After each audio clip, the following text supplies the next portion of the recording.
Greetings from Poland. My name is Nosizo Zondo from Never Again Association, Poland's leading anti-racist organization.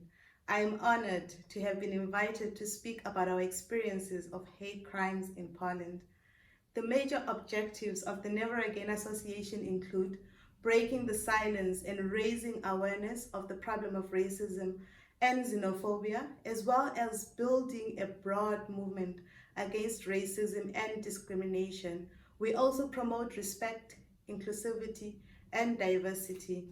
Among other things, eliminating racist, xenophobic, and anti-Semitic tendencies in various spheres of life. The issue of hate speech and hate crime in Poland is an issue that has been there for many years, and it is still a problem that remains a major thorn in the Polish society, as we all know that the leaders of any community have a great impact on the people that they're leading. It is only fair that when we talk about hate crime, at whatever level, we also mention the role of the leadership propagating it. For example, one of the biggest issues we have in Poland is that we have leaders of the state who freely and unreservedly speak out on their views of people that are different from them based on race and religion, and their speeches might be rightfully or wrongly interpreted as hate speech or incitement of hatred. So this quota system, which was offered by Germany, failed, as we know.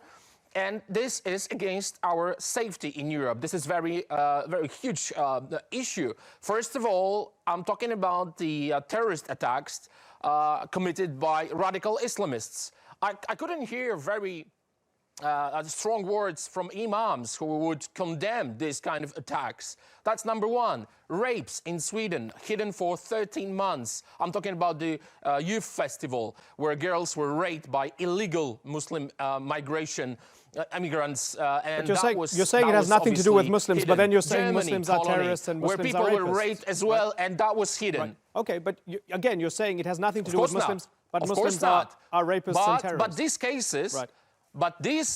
It's true. Okay. It's true. But these cases are committed by illegal Muslim migration, okay, which was proven by the police in Sweden. Okay, but how many terror attacks? How many terror attacks were committed by Christians in the name of the religion? How many were them were shouting, right, Christ is the Lord? Okay. None. Zero. And every single committed by the Muslim is followed, right, by Allah Akbar. Yes, that's just the fact. Okay, and the difference between again, criminals, it's the association you're making with, is that they are not committing it in the name of the faith. Law and Justice leader Jarosław Kaczynski warned his supporters that the increasing number of people seeking asylum in Europe would bring parasites.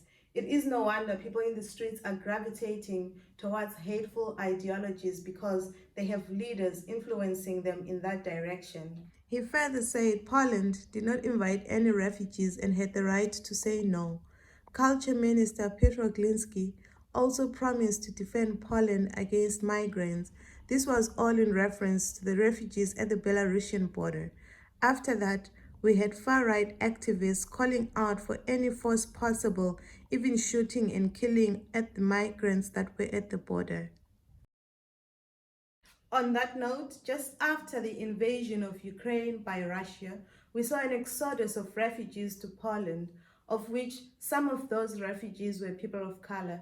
The reception of the Ukrainian refugees by the Polish society was incredibly generous, as we saw a huge wave of solidarity, hospitality, and aid. However, in addition to numerous gestures for support to Ukraine and its fight for freedom, there have been also attempts to inflame aversion to refugees and even to openly justify Putin's invasion.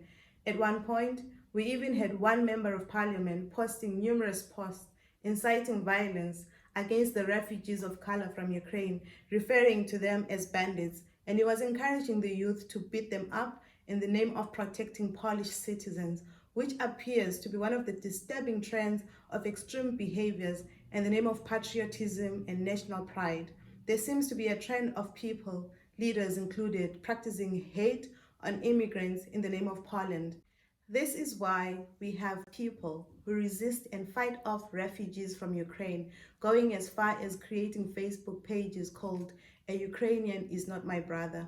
Now, going back to the influence of leadership on the societal views and attitudes.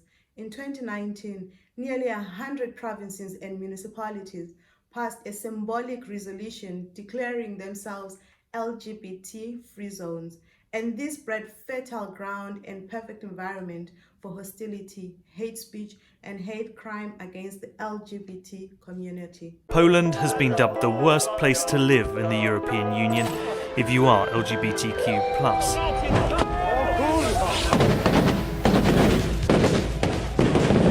In recent years, around 100 local authorities across the country have signed declarations against what they call LGBT ideology.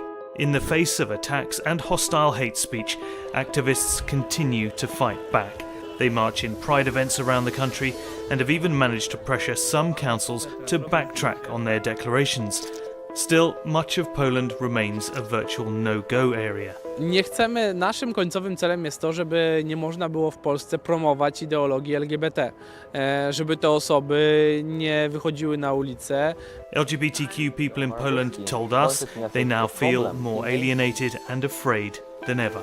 The situation is getting only worse and worse.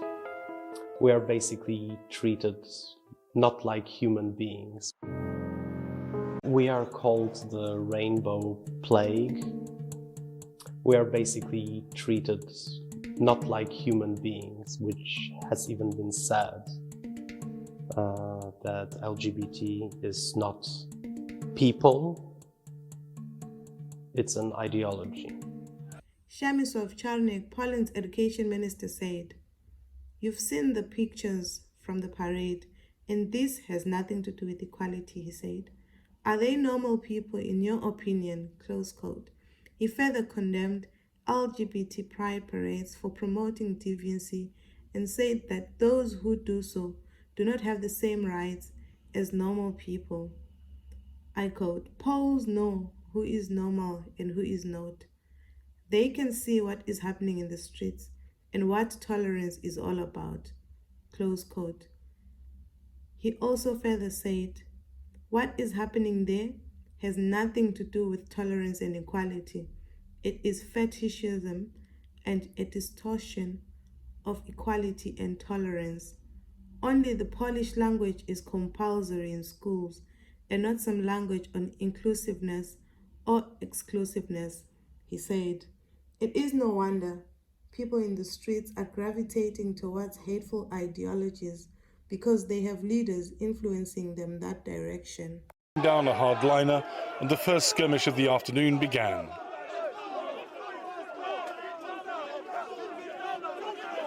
Police arrested 30 people. This exemplified the hatred. God, honor, motherland, they chanted. Wearing obscene anti-gay t-shirts, some hardcore right-wingers were intent on violence. Following their lead, thousands of people from Białystok, including senior citizens, lambasted marchers protesting against the sudden rise of so-called LGBT-free zones. Among those they tried to intimidate, Małgorzata Mroz. It makes me sad that people claim those LGBT-free zones in Poland because me, as a bisexual and also Polish person, I really would love to feel welcome in every single place in this country. I'm scared a bit. I have a tear gas with me. Yeah, so as you can see, they basically shout, "Get the out of here," to me and to other people like me. So I can't feel welcome. We also see in our everyday lives, looking at the general attitudes of most people. For example, when you enter most offices as an immigrant or a Black or an Asian person, the treatment you receive is not the same as the one that is given to a Polish citizen. Speaking from my experience, I was once abused in a Polish immigration office when I was applying for my TRC resident card. I had a situation where the officer that was handling my case, she actually threw the papers, my application documents in my face and told me to get out of the Polish office if I could not speak Polish. Sometimes we have situations where someone asks you to stand up in the bus so that they can sit, not because they are old, injured or disabled, but only because they are white and you're Black. These are not just isolated incidents. we have similar experiences in other places like banks, McDonald's, or local supermarkets. As Never Again Association, we do our utmost best to compile such reports and document them in our Brown Book, which is an annually updated report of all hate crimes in Poland. We have created a safe space for victims of hate crime who are despondent on seeking help anywhere else so that they can have a place where they can turn to and tell their stories freely. Here are a few testimonials of people we have spoken to.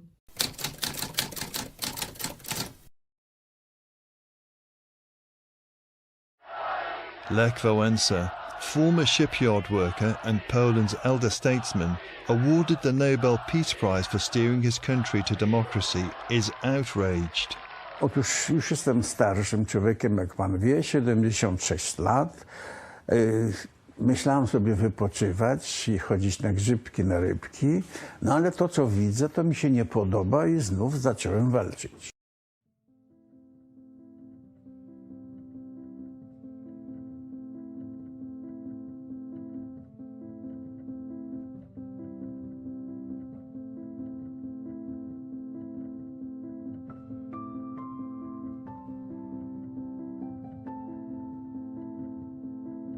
Lukman, I'm from Nigeria, and I have been living in Poland for almost like 4 years right now.